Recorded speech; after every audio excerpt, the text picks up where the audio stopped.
Well, good afternoon. Lovely out here now on a Friday. Lovely. Now, I just want to say, stay in and stay safe. We're getting on. This is into our second week, I believe. So as long as the weather keeps up, it'd be nice. And again, I want to say, stay safe. And a great big thank you to all those that are helping outside, the volunteers, all the hospitals, the drivers and everything. And thank you very much from everybody. Now, these are a couple of stories today because I'm going to have tomorrow and Saturday and Sunday off. But these are as far as I know, by the late Herbert Lean. This one is called Tried As I Tried Everything. 'Tis said women are more feeling-hearted than men. I don't know. One day, I seen a woman looking out of her front window. I heard of a trick and says to myself, try anything once. I opened the front gate, went down on my hands and knees and commenced to eat the grass in her garden. She watched me for a long time, and I was getting fed up. She opened her door and called to me, come in, you poor man. It worked at last, thought I, as I followed her into the house. Follow me, I can't stand it, said she, as she opened her back door. Now, my poor man, the grass is much longer and better here, and you can eat as much as you like. Jan had all his teeth out, and the dentist suggested he ate some hard-boiled sweets to harden his gums. He bought some and sat on the village seat, moving his mouth in every direction to try and make his gums a bit more hard, A lady sitting in on the other side of the seat had been looking at him for a long time, and at last said to him, "'Tis very good of 'ee to chat to me, but I'm hard of ear and I can't hear a word you're saying." Now this here one is called The Wedding. Father was shaking his head. Weddings are costly things. S'pose we'll have to give 'em something.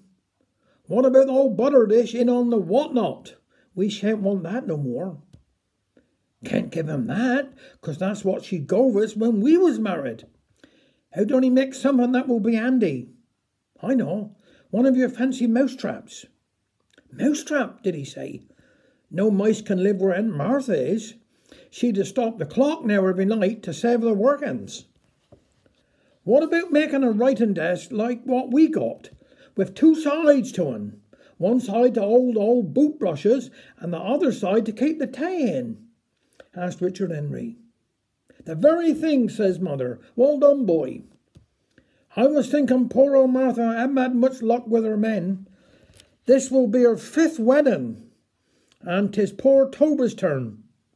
Life is full of ups and downs. Did you say Aunt Martha really picked up Toby at a jungle sale? Asked Richard Henry. Some boys really have got long ears, says Mother. Now I wonder who'll be there at the wedding. We're about the only lashon she got left, except Uncle Joe. The poor old chap, he got what they'd call various veins in his legs. Why mustn't the bridegroom see the bride force she to go in the church? Asked Richard Henry. Dunno, says Feather, lest she's afraid he'll want to back out. I knowed a man once had his likeness took, and when he was married, all laughing he was. But he never laughed again, poor chap. How? What happened to him? His missus kept lodgers, she did, and I had a notice in the window, young men taken in and done for. Well, if I to go to the wedding, I hope I shan't be like old Tom Plum. Said he could eat 40 sausage rolls, and he did too. In bed he was for a month. Doctor said he has sausagitis. Howsoever, I bet will be some handsome wedding. I wonder who'll bake the cake. Mr. Cheetham, I expect. I'd call he some nice man. Taking his granny he would. Why, only last week he sold a stair carpet to a woman who'd live in a bungalow. Will they have candles upon the cake? Asked Richard Henry. Take some candles, but if the cake is as hard as Aunt Martha's Christmas cake, I shan't have none. You'll have to test and for good luck, says Mother. Good luck, did he say? Her cake made one of my teeth ache awful. Up all night I was. and to have 'em out I did next day. Cost me 2 shillings. Shame I'd have called it, but I put the dentist through really. Pulled out the wrong one he did, and I didn't know. Here, Richard Henry, stop scratching. You've been under the table again. If I got to tell you twice once more, you shan't go with us. Do ants lay eggs? Asked Richard Henry, who had just seen one running upon the table. Eh, said father, scratching his head. I believe they do.